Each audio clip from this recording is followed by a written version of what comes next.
When I go to the ocean, I usually will go to where there are some waves coming in, and it's the rhythm of the waves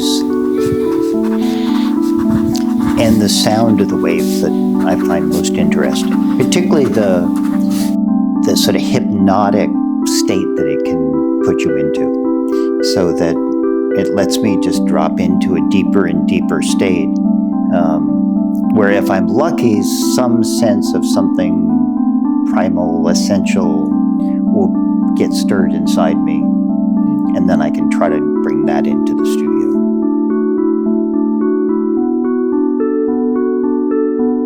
The other side of the ocean is I've long been interested in chaos.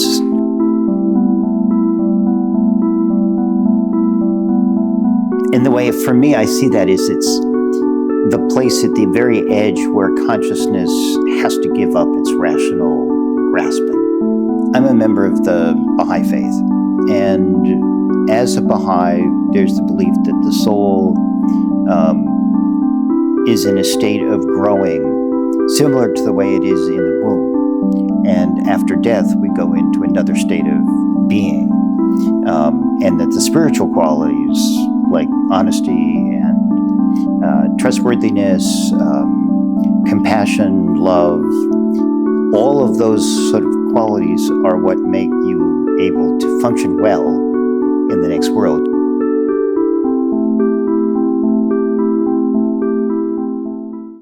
I'm Chris Page. I've lived down in the South Coast area for 2.5 years now. Used to live in Western Massachusetts. I've been an artist since during high school. I sort of made a commitment. I was originally thinking maybe of being an architect, but went into art instead. I've been mostly a painter. Grew up with large paintings as what I would usually go look at. I studied with an artist that did very big paintings, sort of standard size would have been 12 feet long, 16, 18 feet long, so big sort of scale paintings, which is what I learned. Probably about, it might be 20 years ago now, I took a trip up to the Arctic. And prior to that, I was mostly working abstractly, somewhat surrealistically. And the landscape up there shifted how I relate to the landscape. And so since then, I've sort of combined abstraction and landscape, and especially orient almost all my work from taking walks. So you do mostly painting and photographies? I will start with a walk, during which time I take photographs. And then sometimes the photographs themselves become pieces. And then if they don't, then they might feed into paintings, which usually come later on. So right now I'm working on a series of paintings that came from photographs I took last summer. But had never gotten around to figuring out how to work them into being paintings, because I just kept walking and photographing all last summer, because it turned out the bugs didn't come out, so I didn't have to come and hide from being in the woods, which made it sort of a funny summer. Some artists paint like just by walking outside and like feeling the emotion of outside, and then come back and paint from memory. And there are also people who does plein air. Yeah, I do almost all of my work from memory and what I would call a remembrance. My plein air would be my photographs, because I'm primarily interested in being present in nature, and I tend to like to walk, which means I don't really have much interest in sitting down and working for long periods in one place. I will occasionally do drawings and do odd things.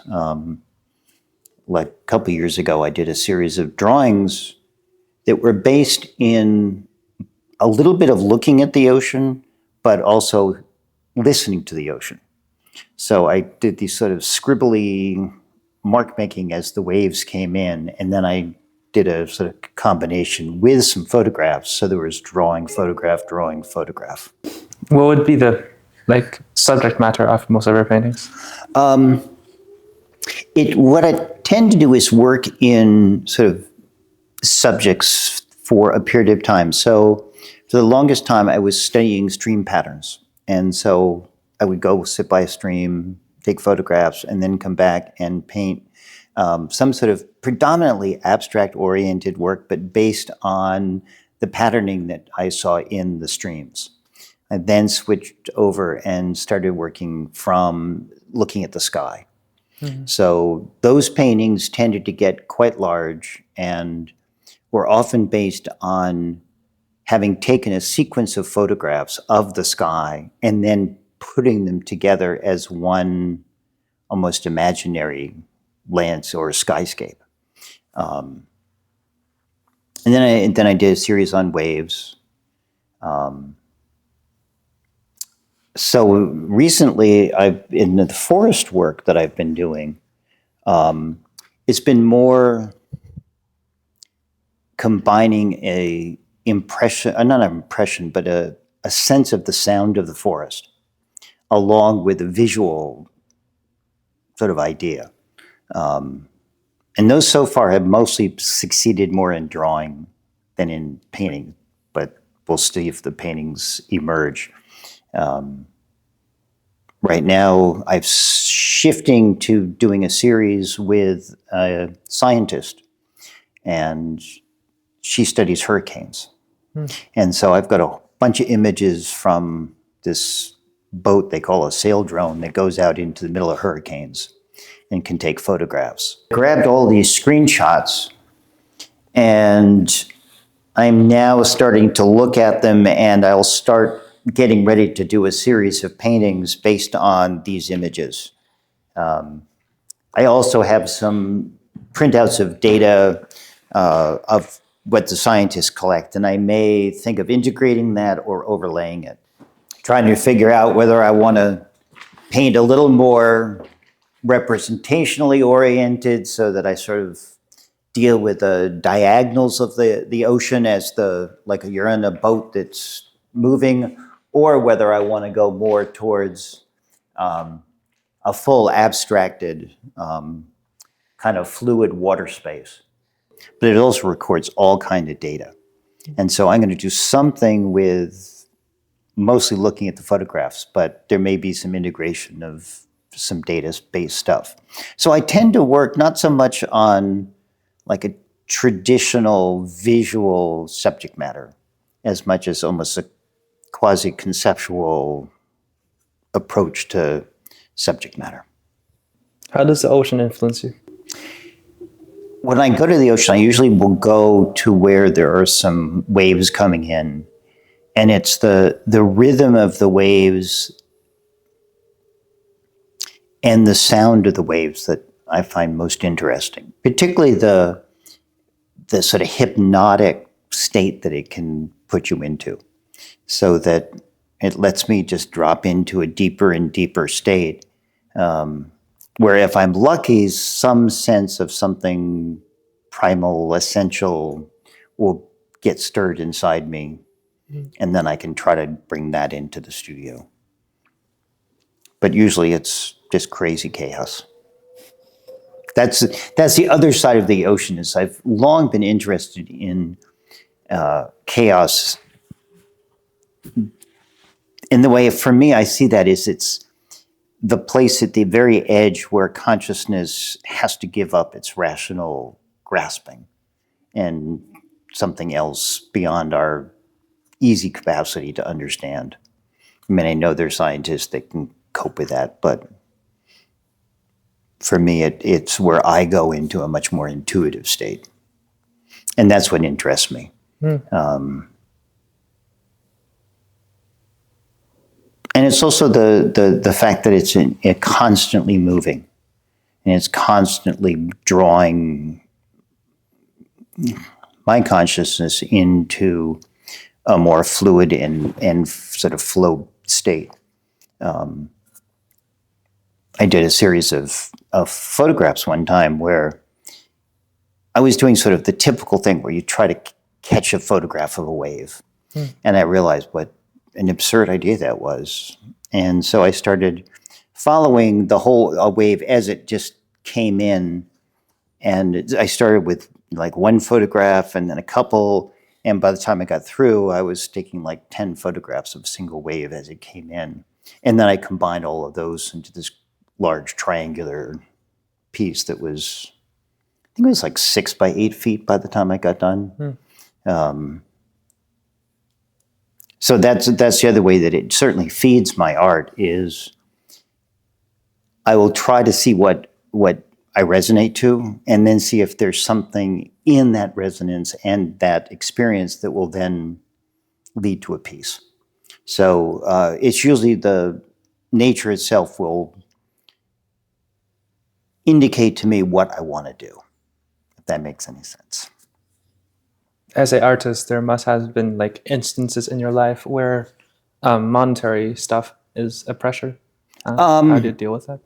Yeah, what I have tended to do is I've been a computer consultant, graphic designer, database developer. So I've kept my financial needs and my art needs kind of separate because the nature of the kind of work I do, sales are not that frequent. So there's an inability to depend on that. Can you elaborate what you mean when you say art needs? For me, I don't work for a commercial outcome. I'm usually doing work for nonprofit spaces, museums. I've had some gallery representation, but it's never proved very much. Galleries tend to close on you before they can figure out how to sell your work. So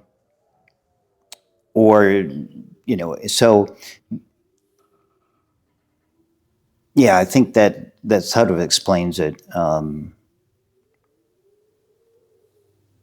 When I was first growing up, there was a really strong suspicion against getting into being commercial, and that's always stayed with me, which is very different than the way a lot of people think about art now, where commerce and art seem like they want to go together more than I ever had as when I was growing up. How would you define art?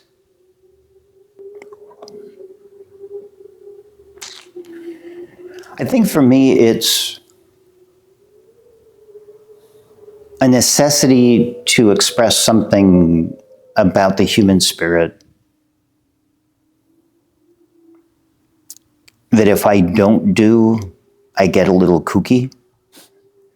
And I've talked to other artists, and we sometimes joke because it's sort of this thing you have to do. And I think somehow within humans, and I can only speak for myself, it's one of the tools I use to try to understand and get after some sense of truth. And since that's always such a elusive and sort of something you can't really ever get after, I'm always going to be chasing it.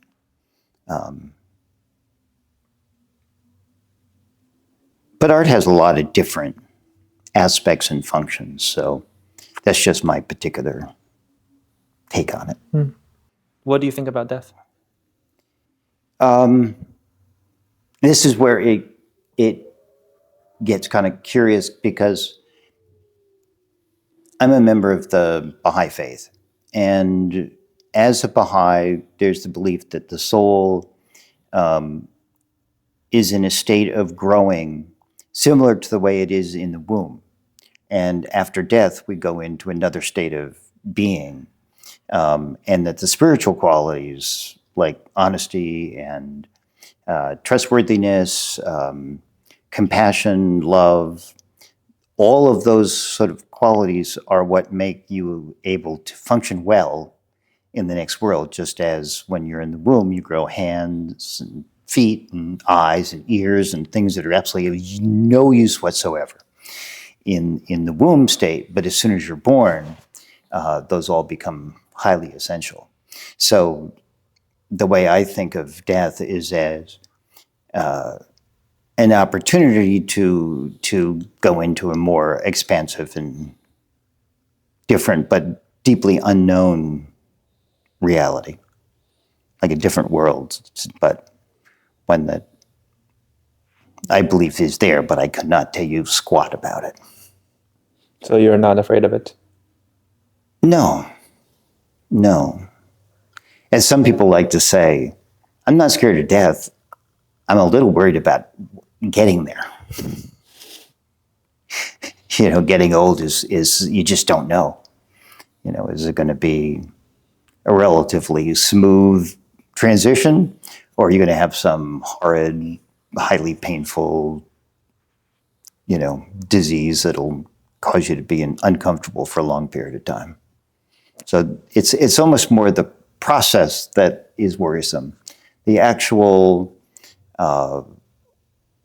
reality of not particularly, unless I want to self-judge that maybe I'm not as developed as I'd like to think I am.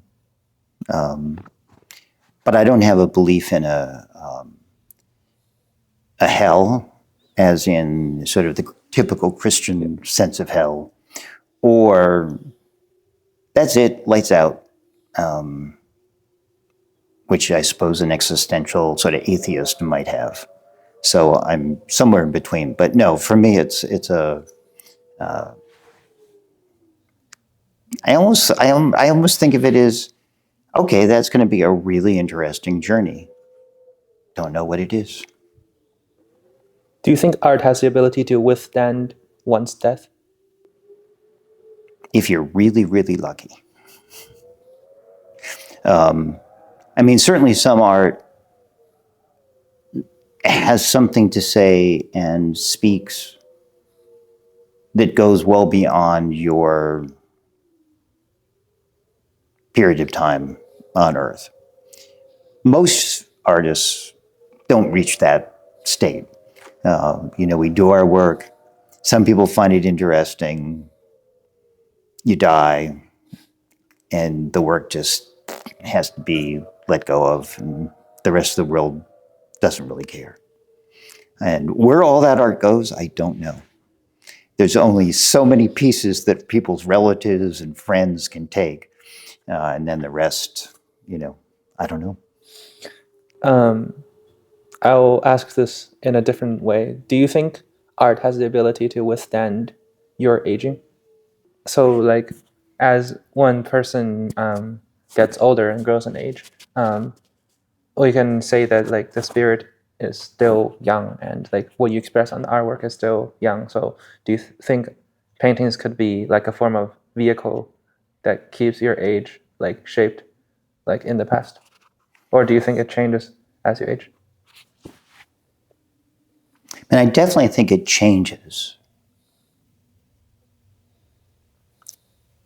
But there is a sense in which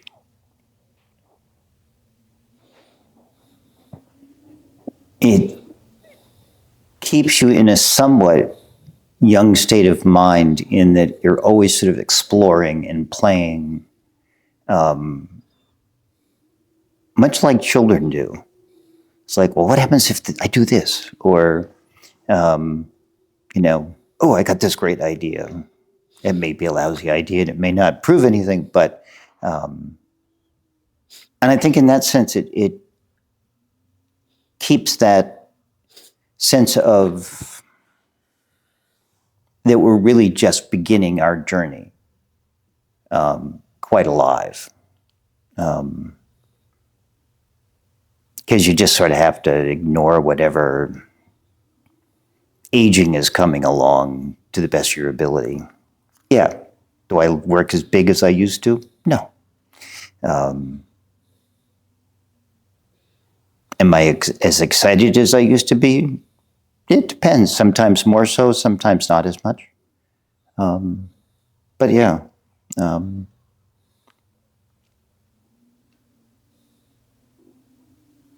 Hopefully, one sort of essential nature, essential, I don't know, spirit, comes through the work more. So that I think of it as a transparency, that we have all this accumulated stuff, all our ambitions and desires, and that as we age, we get a little bit of clarity and can hopefully penetrate that sort of BS a little bit. Do you think the desires fade? Some do. Some out of necessity. Like when I was young, the possibility of, fame and fortune and sort of the museum level recognition was there. And now it's kind of like, I'm pretty sure that's not happening. Is it still possible? Is it still in the back of my mind? Yes. But that kind of desire definitely lessens.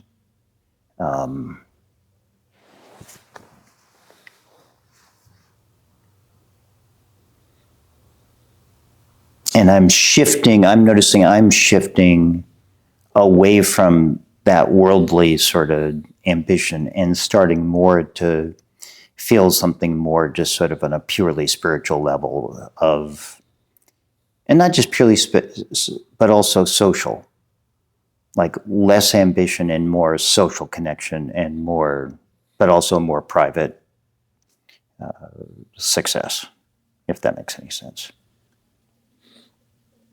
What would be some life advice you would give to young people? Ooh. Know what you really care about. And don't lose sight of that.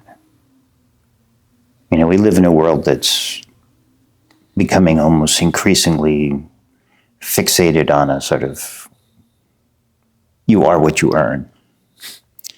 And while there's that necessity, and especially if you're like an art-oriented person, you got to figure that one out. I think it's really important not to get so consumed in that you lose the optimism, the hope, and the vision for the betterment of the world, so to speak. Because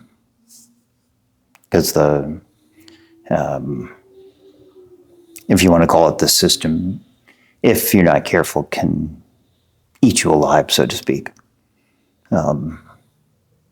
That's particularly true in the art world.